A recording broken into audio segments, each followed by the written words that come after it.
the singer who couldn't sing. Kalyan fancied himself as a great singer. He loved to sing. He believed in riyas, or practicing various ragas. He would sit at home and begin to sing. But the moment he began singing, his father would shout at him, "Don't start again, Kalyan. Go someplace where there's no one around and practice." If his father was not at home and Kalyan started singing, the neighbors would knock at the door. "Please, lower your voice. You are disturbing my child," the neighbor would say. Wherever he practiced singing, people would shoot him away. Kalyan was disappointed with this attitude. "These people have no ear for music," he would say. "But sing I must." One evening, Kalyan went on a long walk outside the city. He saw an ancient temple. Nobody seemed to be around. Kalyan walked into the temple. The priest hurriedly performed the arati and went away, leaving Kalyan all alone. Kalyan was thrilled. At last he found a place where no one would ask him to stop singing. So he closed his eyes and sang to his heart's content. His voice flowed through the temple, loud and clear. When he finished singing, Kalyan found it was dark. He headed home. "I found the right place to practice singing," Kalyan said to himself, as he walked home. That night Kalyan slept peacefully. The next morning, when the priest came to the temple, he was shocked to see Lord Ganpati with both hands pressed against his ears. This had never happened before. It was Tuesday and soon Mucha Raja would be coming to the temple. What would he say? Before he could take any action, royal guards arrived and announced that Mucha Raja was on his way to the temple. Soon enough, Mucha Raja himself entered the temple. He joined his hands in salutation and closed his eyes in prayer. Only when he opened his eyes, he noticed that the Lord had closed his ears, which meant the Lord had not heard his prayer at all.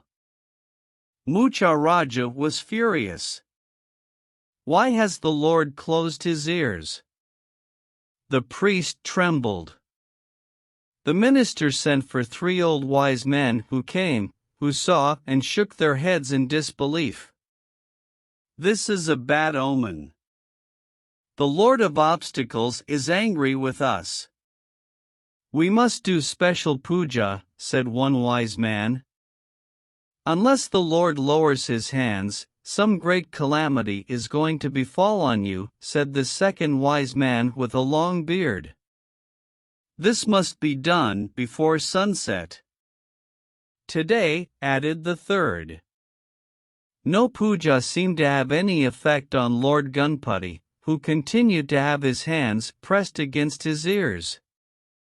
In desperation, Mucha Raja announced a handsome reward to any wise man who would persuade Lord Ganpati to bring his hands down.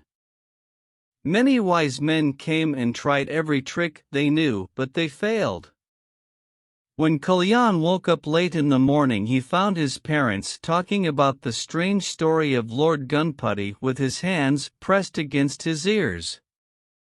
Soon Kalyan realized they were talking about the temple where he had practiced singing the previous evening. It was evening when Kalyan reached the temple. He told Mucha Raja, "I shall set this right. I want all of you to clear the hall and leave me alone with the Lord." Mucha Raja and his ministers and priests stepped out of the temple. Kalyan went close to Lord Ganpati. "Lord, I'm the only one who knows why you have closed your ears. People are frightened. Please put your hands down." There was no response from the Lord. "All right, I'll give you 5 minutes. If you do not answer our prayer, said Kalyan, I'll start singing again. Even as he turned his back, Lord Gunputty hurriedly brought his hands down.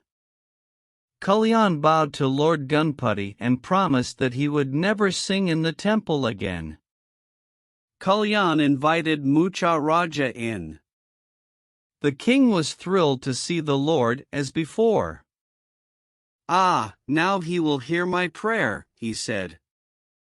Mucha Raja gave a handsome reward to Kalyan, who used the money to join singing classes.